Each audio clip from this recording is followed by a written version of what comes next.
Hello, everyone. Whatever happened to that old tranquility we used to know?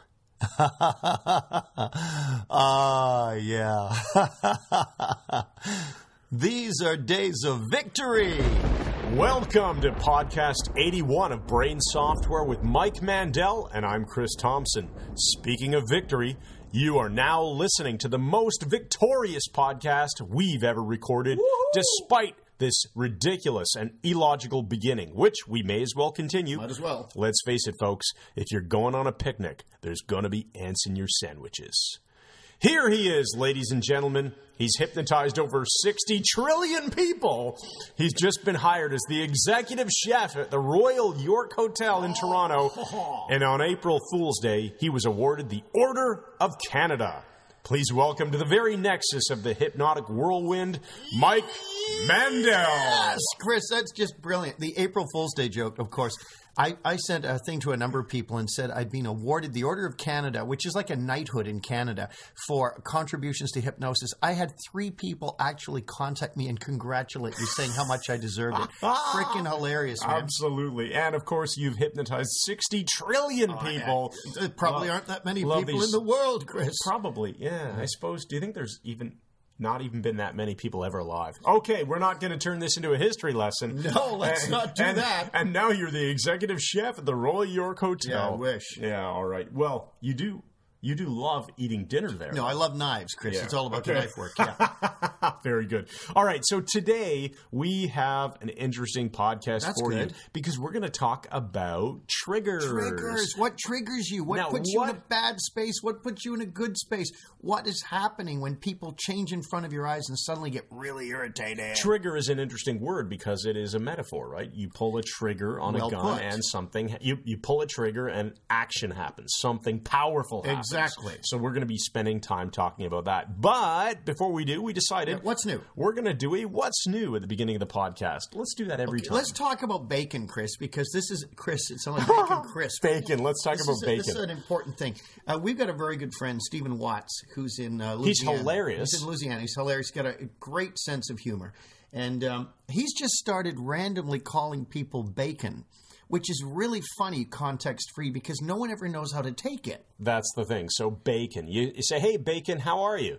Yeah, or you just go ahead and take care of that bacon. Yeah, take care of that bacon. People love bacon, so in a way it's a compliment. But bacon is fatty and it's from a pig, so it's kind of, could it be? Yeah, what are you calling people fat and lazy? Are you calling them greasy and dirty? Are you calling them delicious and wonderful? I call them crisp and delicious and good on a pizza. It's kind of strange. I was explaining to my kids this over breakfast one day. I said, it's sort of like the same as calling somebody lily pad. You know, what does that mean? You just sit there and do nothing, or, you know, you're this nice piece of nature. Well, that's great. Let me interject here, Chris, because your 2 lovely daughters, Stephasagria and Voralaya, they would take to this because they love all these head game things, don't they? Oh, absolutely. They love it. They are very much a fan of going to school, and when someone ticks them off, they'll say, Jerry was so right about you. And he was. And it's fantastic. So thank you to Stephen, because this whole idea of calling people bacon, it's just hilarious. So we urge you to make this a part of your life. Well, as well. And we don't want to offend our dear Jewish friends like our buddy Ryan in our class. So you could call them chicken bacon in a case like that. So, yeah. So it's still kind of kosher. Or matzah, maybe. Well, it's not bacon, though. No. That's a form of wheat thing. Yeah, that's insulting. Yeah, call somebody a wheat-based product. Oh, what a horrible insult. Stupid idea. It's getting weirder. All right, so that's what's new. Where do you want to go with this? Those of you out there, try calling people bacon and report back to us. Yeah, let us know. And this is all about, brain software for our amusement, mostly. But exactly. Also to help you. Help you call someone bacon. In the words of our friend Jason Lynette, we help people. We help people. All right. So the other thing I want to talk about, Mike, is last week. So we got together and we were doing some work, and then we, as we often do, went out for lunch after. Yeah. Now. Oh yeah. So actually, it wasn't my. I wrote down in the show notes wallet thing. It's actually not the wallet. It was my cell phone. Oh yeah. So that's right.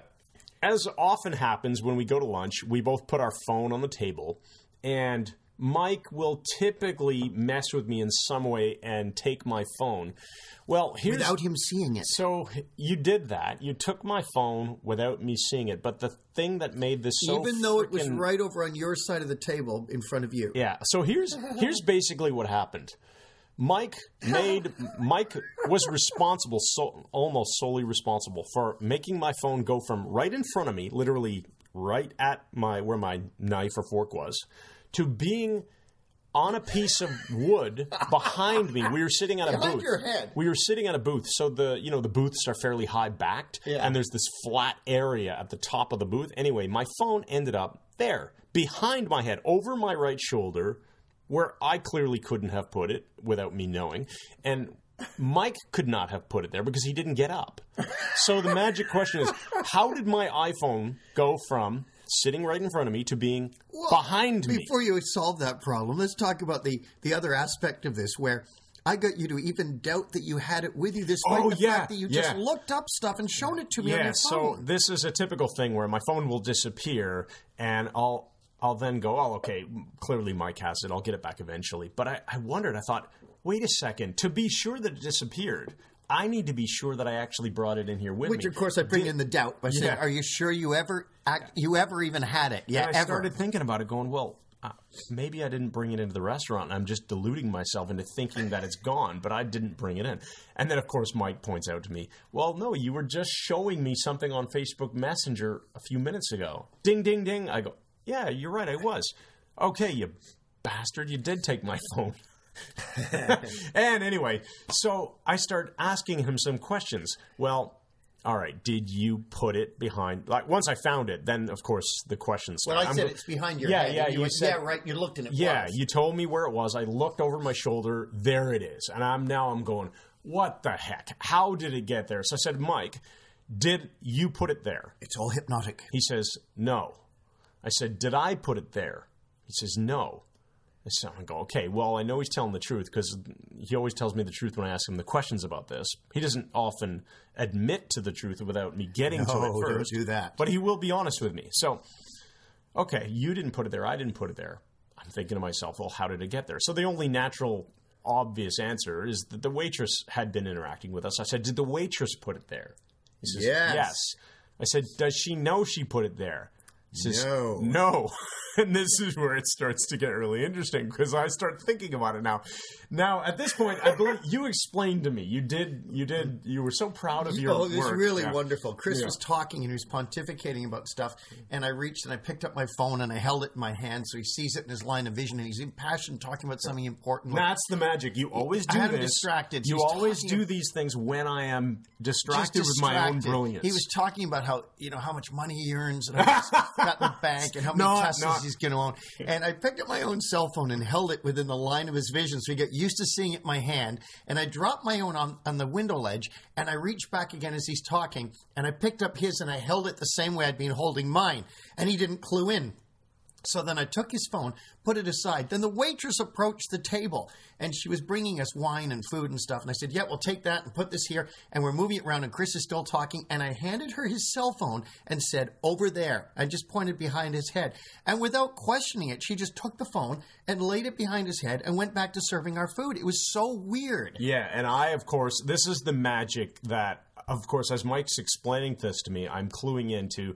He has me completely distracted. Well, he hasn't got me distracted. I'm distracted. I'm using your distraction. I am really engaged with whatever I'm explaining to him. So maybe we were talking about a business idea. Maybe we were talking about the next video we were going to shoot or something completely stupid. But I was obviously in the middle of telling some story or explaining something. So I am fully occupied. All of my bits of 7 plus or minus 2 conscious information all filled up. Is fully absorbed in what I'm doing. So when he grabs my phone and hands it to the waitress and points and says, over there, I don't notice any of this. Now, the funny thing is, of course, she doesn't remember it either because she's in the middle of taking an order from us. She's distracted as well. She's busy. There's this whole Zygarnik loop, which we learned from Cialdini's book, Persuasion. So when somebody is busy doing something, they want resolution on their task, and then everything's out of memory. So because it was added to the task that she was resolving. She's in the middle of this open loop. This open loop is get the order and then walk away and deal with the order. Well, because the phone handing and hiding thing was part of that, as soon as she's finished taking her order, she has no memory of ever touching my phone. Well, the funny thing is, Chris, we did a live webinar for MMHA, and you had mentioned me taking your wallet before in the other restaurant. Yeah. And at that moment, I decided I'm going to do it again today. That's it. We were actually, were we recording a pod? Yeah, we were doing a live webinar. Live webinar, yeah. And I told that story, and you were sitting beside me just as you are now, and you said, I'm going to mess with them today. You're gonna in do it your again. own mind, yeah. Anyway, catch people right. on the offbeat, guys. You can do all sorts of hilarious stuff. When, as Chris rightly points out, when your 7 plus or minus 2 chunks of conscious information are full with a lot going on, it's very easy to distract people. Of course, a classic example of this online is the gorilla video with the people passing the basketball back and forth. In fact, if you go to YouTube and just Google search the invisible gorilla, you'll see a really good demonstration. And it's well worth seeing. Yeah, so that was actually the same principle that you overload used and distract to take my phone and hide it, which is absolutely so. What's next? Tell me what we got coming up. So we got a couple of quick promotional items, and then let's get right into triggers. We've got to talk about triggers, but before we do that, we have to mention that we have a bunch of really awesome things happening in the next few months. So the first one that's coming up starting on your birthday. Yes, April 29th. Take note of it, everyone. So Saturday, April 29th and Sunday, April 30th, we have the awesome Carl Smith coming in from London, and he is teaching the kinetic shift protocol, which is a set of techniques, or well, really a technique, a protocol to deal with anxiety, stress, severe trauma and phobia. Really fast, like clearing bad trauma really quickly. Mike and I were just looking at the class list. It's almost full at this point. We can only take maybe 3-4 more people. We got Anna coming in from Spain. We got a man coming in from Mexico. The cool thing is, the number Nico of students who are already master grads from our hypnosis class are coming in because Carl has a different way of teaching. Yep. It's a much more direct and authoritative method of hypnosis, and everybody should benefit from different hypnosis training from great instructors. That's why Chris and I are taking the class too. Yeah. We'll be there as students. And so we urge you to check it out. It is on April 29th and 30th, and you can find out about it from MikeMandelHypnosis.com because there's a banner. World Hypnotic Epicenter. I'm trying to give the URL. Oh, sorry. Go ahead. So just go to MikeMandelHypnosis.com. You'll see a banner there that has a link to it. But if you want the direct link, it's MikeMandelHypnosis.com/Carl, Karl, all lowercase. Right. Okay, so then the next thing is within a couple of weeks of the Carl class, we have the Architecture of Hypnosis at University of Toronto. May, just about sold out at this point, but we do have a few spots, and it's May 8th through 12th. This is a Monday through Friday. It's our 5-day Architecture of Hypnosis training. It is incredible. It's life-changing. It's in Toronto, and when you take that class, you get granted in lifetime access at the incredible low rate of $99 a year for our online hypnosis training. So that's a really cool bonus. Over 300 high-def videos so you can review. Right. And we really believe this is the best small group or boutique-style hypnosis training in the world, whether you're a medical doctor, a psychologist, an entertainer, a stage hypnotist, somebody who's just interested in hypnosis with no previous experience. You are welcome in our class. Yep. And once you take that class, then, like I said, normally $47 a month for online access, you get the thing at $99 a year. You get everything. So it's amazing. That's our May class. We also have a class in June, which is the 12th through the 16th of June. So if May doesn't work out, again. Same thing. We have been running a May and a June class as well as a November class for a few years now and plan to keep doing that. So the June class has more space than the May class. It's further out, and you can check that out at MikeMandelHypnosis.com/class. And a quick note, all the prices are in Canadian dollars, which are way less expensive than American dollars. Yeah, we were joking about making a hilarious video about this, right? Because the Canadian dollar is worth substantially less than the US dollar. So if you're coming in, imagine all of the different cities in the United States that you could drive to Toronto from within an easy day's drive. Yeah. Cheaper hotels, cheaper food, and of course, with the tuition being in Canadian dollars, it's cheaper. Yeah, it's a great time to come to Toronto. Check it out. Do the Google currency conversion for yourself, and you will be surprised. Now, what about HypnoThoughts Live? So speaking of Richard's amazing event. So the same thing is true in terms of the currency discussion for HypnoThoughts Live. So we have a really great bundle of digital training that we are selling, and you can find out about it at MikeMandelHypnosis.com/HT. HT Live 2017. That stands for Hypnothoughts Live, HT Live 2017. And what you'll find out is that for a discounted price, you're purchasing a digital bundle of training. It includes our online graphology and our personal development academy. So it's about $100 less in the bundle price. But the beauty is that when you buy that bundle, you're actually getting to attend our live 2-day training in Las Vegas for free, and you get to save money on your Hypnothoughts Live ticket. Right. So it's an absolute no-brainer. If you want to come to our live 2-day training... Study the work of Milton Erickson and how to produce those effects. It's the essentials of Ericksonian hypnosis. Is that what we call it? I think we call it the foundations or the essentials. Yeah. One of those. We came up with some sort of... I think I argued that it should be the essentials because you're wrong. alliteration sells, right? Yeah. No. The essentials of Ericksonian hypnosis. It's a fantastic 2-day course. You can learn all kinds of awesome stuff. And it's in Vegas, and you get to save money on your Hypnothoughts Live tickets. Even if you don't come to that, then I really do encourage you to check out htlive.net because you can still come to the Hypnothoughts Live conference and check out all the awesome stuff that they've put together. It's the best conference that we've ever been to. Yeah, they do a great job. And final thought, we're also going to be in the UK in the fall. Chris and I have been asked to present at the United Kingdom Hypnosis Conference in London. More details to come. So, all right, let's talk about triggers, buddy. Let's pull the trigger on this. Here's my question. What sets you off? Everybody has stuff that fires bad states with them. Oh. You know, with some guys, you call them a wimp. They bristle immediately. Yeah, that reminds me of some movie way back. It's like, don't call me chicken or something like that. Yeah, it must have been a very long time ago. Certain words will fire certain states. Right, and we know that these are anchors. But they're also tied to the amygdala, right? Mm-hmm. So the amygdala in your brain, which is not a single organ, but it's a pair of almond-shaped bits in the base of your brain. The amygdala codes language emotionally. It's one of the many things it does.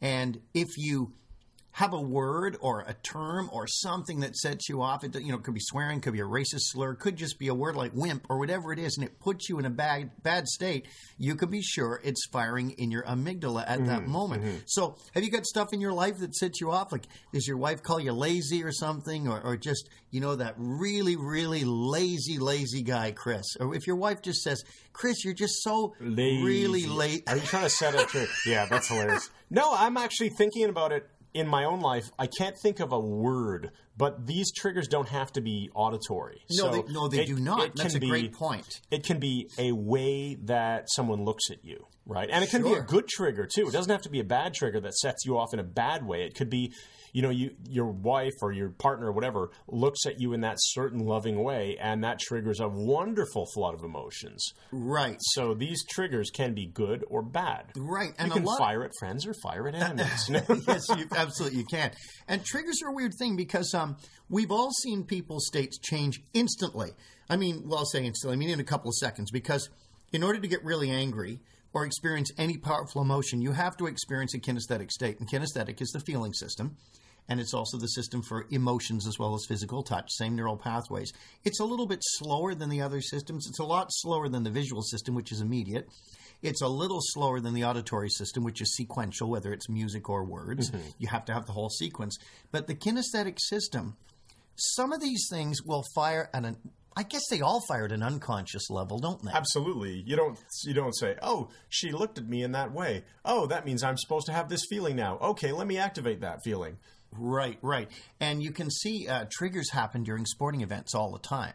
A well-loved hockey player or football player comes on the field, and notice how people's state change when he's going to rescue the game in the last quarter or whatever. Absolutely. And everyone's like, wow, they're all getting ramped up and in a powerful state. But likewise, the opposite of that can happen. I remember Ricky Henderson was an amazing baseball player for the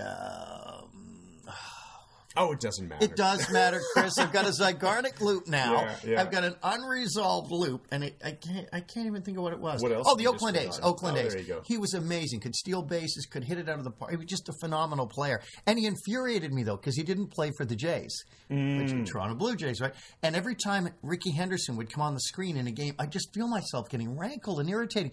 irritated, despite the fact that he was really good at what he did. This was a trigger. This was putting me in a bad state. So now my question is, what is the bad state? Is this an ego state? What do you think?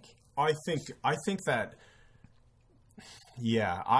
states tend to be owned by certain ego states. So certain parts of us. Oh, I like that. That's really good. About ego state is not a state. An ego state is really, you can think of it as a part of your personality. It's a sub-personality. It's a sub-personality. So there's that ego state that I have that is on for podcasting, or if I'm writing marketing emails or something like that, that's a different ego state, right? Or if I'm having dinner and conversation with my family, that's a different ego state. Right, or if I'm playing with my Egyptian Mao or my Bengal cat, it's not the same one that teaches jiu-jitsu. Yeah, and it's a strange, the linguistics are a bit strange because the word state tends to make people think state of mind, but we're referring to it as a part of your personality. Which is, as Gordon Emerson points out, is not something imaginary. It's actually part of the physical structure of the brain. Yes. It's a set of burned in neural pathways.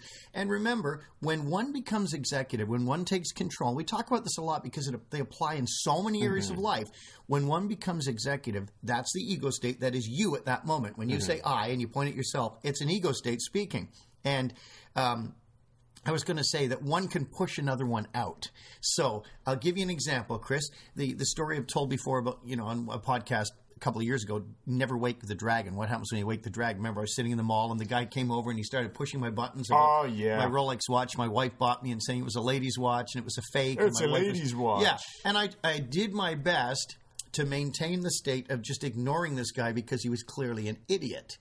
But eventually it didn't work anymore. And another ego state came into your executive. My aggressive Enneagram 8 jiu-jitsu state pushed into the executive and said, I'm going to handle this. Yes. It's your boss coming in and saying, hey, you know what? I'll deal with this for you. I'll take care of this idiot. Yeah. And so that's an ego state jumping in. But the trigger was him relentlessly staying on some stuff that I found insulting.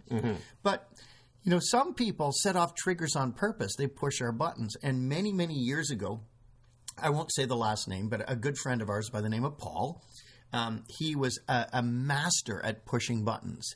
He would figure out what people's buttons were and then deliberately push them to make the person angry. He doesn't do it now so much as he did in 1987 when I first met him. But by figuring out what made people feel angry, as an Enneagram 9 who essentially did not feel very powerful, he wasn't much like you, Chris, the bad cop, but in his case, this gave him a means of feeling powerful because if he could get people and get them really riled up, he felt like he was controlling them. That's absolutely correct. And I told you, man, he used to do this all the time with me. And he would deliberately withhold information because for me as an 8, having an incomplete loop, the Zeigarnik effect kicks in. I want that loop closed. And then I want the box nailed shut so we never open it again. Yeah. And that's why when women relentlessly unpack old boxes, because their brains are like spaghetti instead of, Men are waffles and women are spaghetti, one psychologist said. Ours are all compartmentalized. Okay. And there's one thought tangles to another. It's not an insult. It's just talking about different thinking patterns. It's just a metaphor for thinking, yeah. Right. And he would find ways to push my buttons by leaving a loop open. And he knew it stressed me. And our friend Adam, you'll see the same. He's another Enneagram 8. And I told you the example before. I remember once we were dealing with a very unpleasant situation with someone we knew. And he said, okay, Mike, something's happened while you're on vacation. This is very serious. I said, okay, what is it? And he said, Mike, this is serious. You need to know this is serious. I said, okay, I understand it's serious. And I could feel my anger starting to rise. Because he wasn't closing the loop. I don't feel it anymore. He's stalling. He's stalling. And then he's doing it on purpose. He said, Mike, you need to sit down. This is serious. I said, Paul, I don't need to sit down. Just tell me. Mike, he said, this is serious. I am serious. Chris, I couldn't take it anymore. I was less integrated in 1987. I grabbed his throat, his trachea in a ranger choke, slammed him into the wall. I said, you got 5 seconds to tell me before I rip your throat out. And he told me. Now, he recognized a trigger with me. Yes. And with me, it was just the withheld information, the incomplete loop. I got to tell you, my one daughter, worse than the other, worse in terms of being more sensitive to this, but they absolutely are very similar. Not in terms of getting aggressive, but absolutely if my wife and I are talking about something, and let's say the kids are in the room, and so we start using some code words or whatever it is, and they feel that if we're talking about it in front of them, they have this idea that they're entitled to know everything. So we'll change the topic, and they'll say, no, you have to tell me. You started talking about it in front of us. That means you need to tell us. And they get visibly... so they get the open loop driving them crazy. Yeah, so it's hilarious. I'm going to have to use that now. Okay. Now, would that be Texephany or Clemnestrada? Well, it doesn't really matter, does it? Just wonder which of your daughters it is. So that is an absolute truth. There are triggers that can fire people into certain ego states or certain states of mind or certain behaviors. And so we've talked about this. Now, how do we turn this into a useful conversation for our listeners? The key, useful is become aware of them. So when you start to suddenly feel yourself slipping into this negative state, you've got to ask yourself the question we've said before: what does this feeling remind me of? Where did this originate? And you'll see this all the time when you meet someone who you like right away or someone you detest immediately and don't know why because they've done nothing against you. Yeah. This is actually your brain. This is the fusiform gyrus firing. You asked me this morning before we recorded the podcast. We were having coffee together. And I was telling you about how when I was a kid, I used to have horrible temper tantrums. Yeah, which I find hilarious because I can't even imagine that Yeah, and you said to me, well, what do you mean? I said, well, I'll give you an example. In the wintertime, when I grew up in Montreal when I was a young child. Killed a couple of kids with an axe. My parents, let's say we went out cross-country skiing. And I don't know if those of you listening have cross-country skied before. It's a wealthy sport. When I was a kid, literally, your bindings are just at the toe. So your heels are free, and they're skinny little skis, and they're very difficult to learn how to move on, and I would fall down. What color were they, Ken Sweatman? I don't remember, but I do remember that if I fell down, I would freak out, and I would just take my poles and try to stab them right through the Stabbing your skis, attacking the skis. Trying to stab right through. So you're personifying the skis. Because and I would say, the stupid skis, you laugh now when you're an adult and you watch kids do this stuff. You go, it's a ski. It can't be stupid. Personification. But I tell you, when I was a kid, that having any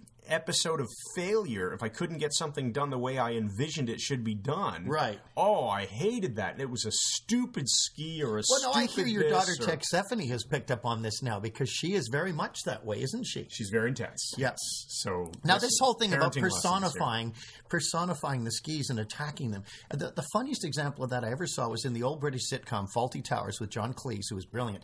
And he's driving his car somewhere, and the car stalls on him, this little Mini. And he gets out of the car, and the camera just stays. He's rushing, and the camera stays on the car, and he goes out of frame. And he comes back with this giant branch and starts beating the car.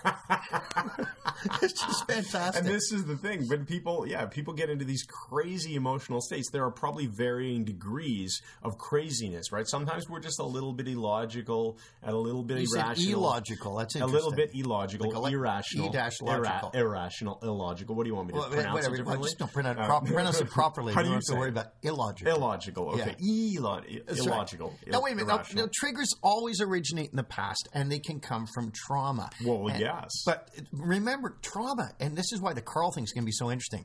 We experience a past event in present time. As if it's happening. So it's happening now. So it's like a memory distortion.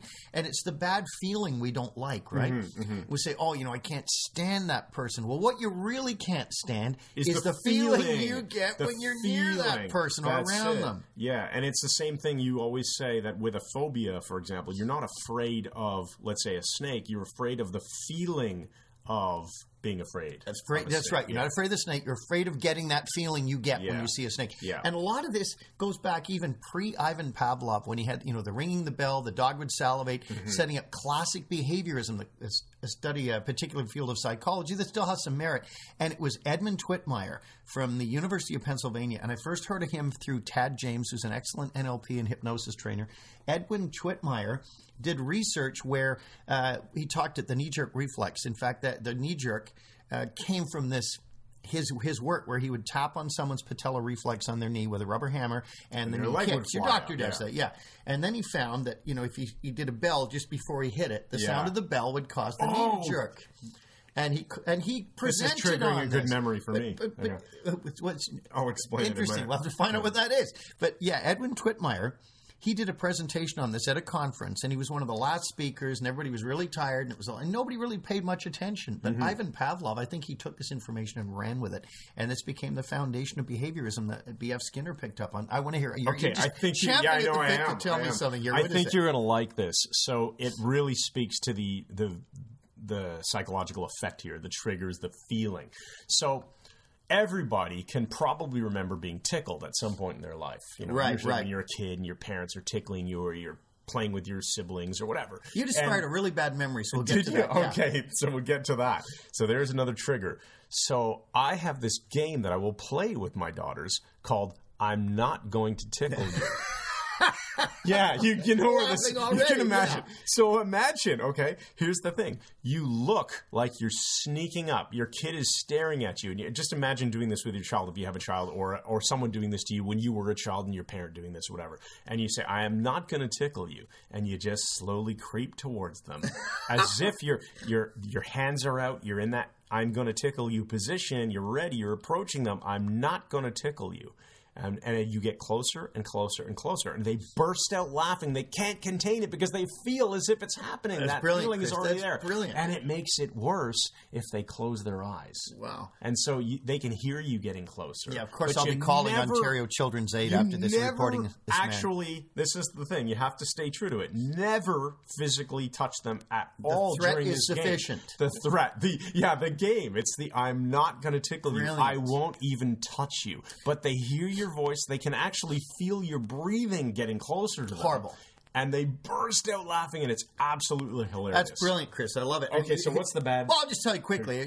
You said tickle. When I was a kid, we had a kid in our Do you think I was apartment going to building. tickle you? No, I didn't. I'll punch you in the face. We had a guy in our apartment building. His name was Jerry Child. So if he's listening to this, I'm going to hunt you down and get you for this. He was a big kid, a couple of years older than us. Not a bad kid, but a big kid. And he used to find us smaller kids, hold us down on the lawn, get the longest piece of grass he could. The blade of grass in about the nose? 4 inches long, Yeah. and insert it right up into the sinus. And the eyes would water like crazy, and he'd hold us there and just work the sinuses with this blade of grass, and right up into the very colon of the sinus, the bowel of the sinus. My arm ran like it was horrible, horrible feeling. I saw a big kid when I lived in Montreal before we moved to Ottawa when I was a child. So I would have been maybe 8, maybe 7. I remember seeing a big kid who was probably like 12. It was probably Jerry Child. Sitting on another kid who was small, doing exactly that. And I felt so bad for the kid that was being held down. Tortured. With this, and I thought, man, I don't ever want to have that happen to me. I want to be strong enough to just, kick some... rip the wiring You out. are now. Chris is a jiu-jitsu second dan, so that's great. And now you would get out from under it. So, and all right, where does all of this take us? Well, I think we've got to be aware of our triggers, because one of the first things in erasing them is being aware of them and recognizing we are not our emotions. Yes, you are not your emotions. Right. The emotions are a response. The first thing we've got to do is stop. And we use the acronym QTIP, which is quit taking it personally. If someone's pushing your buttons or so on, dissociate from it. This is the human Givens thing. That's immediately the skill. Step outside the frame and go, oh, this is what they're doing to get this response. So instead of seeing it through your own eyes to make it clear what dissociate means, instead of see yourself in the picture. Close your eyes right now as an experiment, if it's safe to do so and you're not driving a car or whatever. If you close your eyes and you imagine a situation that really pisses you off or really makes you happy, whatever it is. And the check for association versus dissociation is, are you in the picture that you're seeing, or are you seeing it as if the camera is in your skull and you're looking out through your own eyeballs? Right. If you're looking through your own eyes and you're just seeing what you would see with your eyes open, you're associated into it. Nice. And the emotions will be stronger, typically. Right. Imagine being in a roller coaster car, up the hill and down, and imagine watching it. So when Mike says step out of the frame and push back. See yourself and recognize what's happening. Stop and breathe. Breathe slowly and deeply and change your state, and gradually wipe out those old neural pathways that used to fire and used to set you off. I had a ton of stuff used to set me off. I was a pretty angry kid because I was small and beaten up a lot. It doesn't bother me anymore. When you had those ears, too. Well, I did. Yeah. They wondered if I was going to walk or fly. I mean, I'm not kidding. It's Dumbo. And that was my life story, apart from the trunk. Although I've got quite the nose, haven't I, come to think of it. The guy said to me once, Chris, I'm not kidding. A friend of ours who's since died, I was over at his place once looking after his cat, and he came in for him as a favor. And he came home and he said, he came home that night and he said, oh, thanks for looking after the cat. So that's fine. He said, I just want to tell you something. I thought, okay, it's going to be some horrible admission. I thought, what? He said, I had plastic surgery done on my nose, and I had no pain. And if you want to ever get your nose fixed, I've got a really good plastic surgeon. I said, you know what? It's never even occurred to me. Fixed. I didn't know there was anything wrong with it. And we had a niece, and she said to me once, your ears, she's very young, she said, look at your ears. She said, you look like an elf. Your ears are pointed. You should get them fixed. I said, I did. They used to look like yours. Oh, that is good. Okay. We got to wrap up here, buddy. Yeah, but before we do, I want to bring up this idea, and we talked about this before the podcast and decided to add it to the notes. The idea of just saying, So you said that you used to teach this as part of your brain software lecture, and it came up recently because my wife sent a video to my kids and to myself. We all watched it last night, and it was an actress explaining that if someone is insulting you or making fun of something you did wrong or whatever, you just own your own mistakes and go, so? Like, and wait for their response. And that means, and this is important because, anything like that. Yeah. But so is the simplest way of saying it. It takes the power away from and you just repeat the as needed. Well, people like you did it. So, in other words, where else are you going with this? And then they'll own it. So that is a great way to. That is a great way to stop someone else from making you take something personally. Right. And also, Chris and I are big believers in using the tapping on the back of the hand between the ring finger and the baby finger. We've shown it many times. Tap there and say your affirmation. I'm in control. I'm in charge here. I know what I'm doing. You can call a better ego state to the executive pretty well at will. Right. Okay, so now we have to... let's go right to the empowering question because we're flying along with the time here. All right. And we have a lot of videos to shoot. Before we do, though... I think we need to pause for sort of... Let's pause right now and go to our commercial break. Tonight at 8 p.m. on the Honey Hallmark Network, You're Still Just Danny. Hey, Dad. You're going to be so proud of me. We had a special speaker from the Shizjig Corporation at school today. I'm sure you did, son. The Shizjig Corporation is a very fine company. What did he have to say to you kids? Well, he showed a video that explained why Shizjig makes the best casters in the world. I talked to him afterward, and he said I had a mechanical mind. Whoa, slow down there, Thomas Edison, because it sounds to me like somebody's getting too big for his britches. Dreaming big is a great way to be disappointed in life. Remember, son, you're still just Danny. Yeah, I guess so, Dad. You're Still Just Danny, tonight on the Honey Hallmark Network. Okay, Chris, I think in keeping with the whole idea of triggers, we need an empowering question to tie in with it. So why don't you give us one? All right. What triggers set me off on a regular basis, and what am I going to do to stop being reactive? And now own that. What triggers set you off on a regular basis, and what are you going to do to stop being reactive? Excellent. All right, so put some serious thought to that empowering question and answer it for yourself and see how you can make your life better as a result. Now, do we have a metaphor? I do, Chris. I have a brief one. It's called The Power of Food to Annoy. I have suffered pizza trauma over the years in 3 different ways. And the reason I brought this up is because last night I had the first pizza I've had in this year for sure, and probably in about 4 or 5 months. But pizza has been a source of irritation to me for some time. One example was Paul from the previous story. His cousin Dan used to always, when we'd order a pizza, he would reach across the table and grab the biggest piece. Yeah. And why did he do that? Because he was the biggest guy. Maybe it never occurred to Dan he was the biggest guy because he always took the biggest piece. We're confusing cause and effect here. The second pizza trauma that I find even more annoying, and this happened to me my whole life.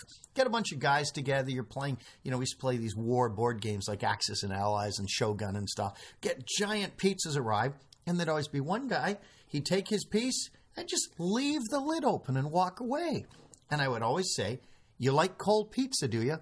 Oh, I never thought about it. Meanwhile, I'm internally going, Dick, Dick. But the worst one, and I'm clearly traumatized by this, Chris, and I refuse to let it go. I haven't treated this trauma because it's an endless source of irritation that I like to revisit every now and then just to show people how stupid people can be.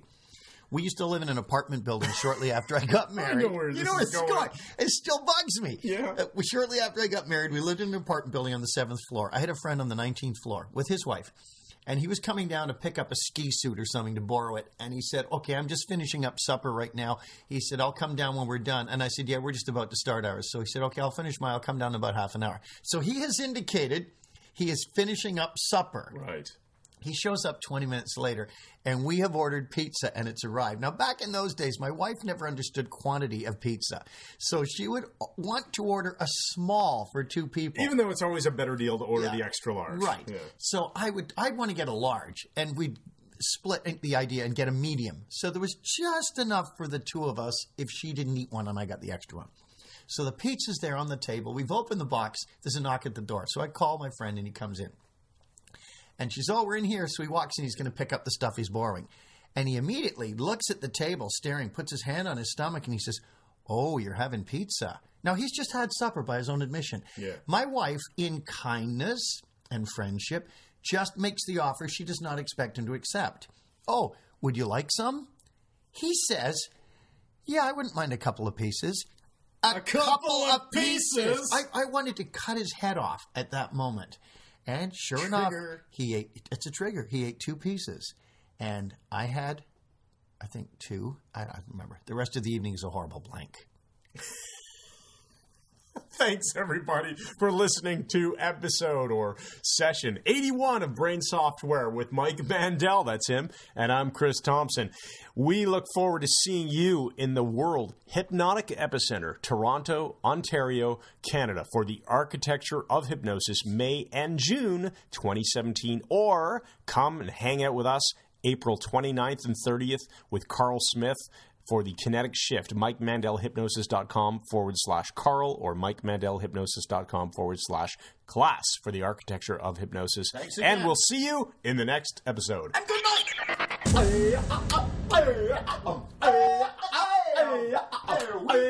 night!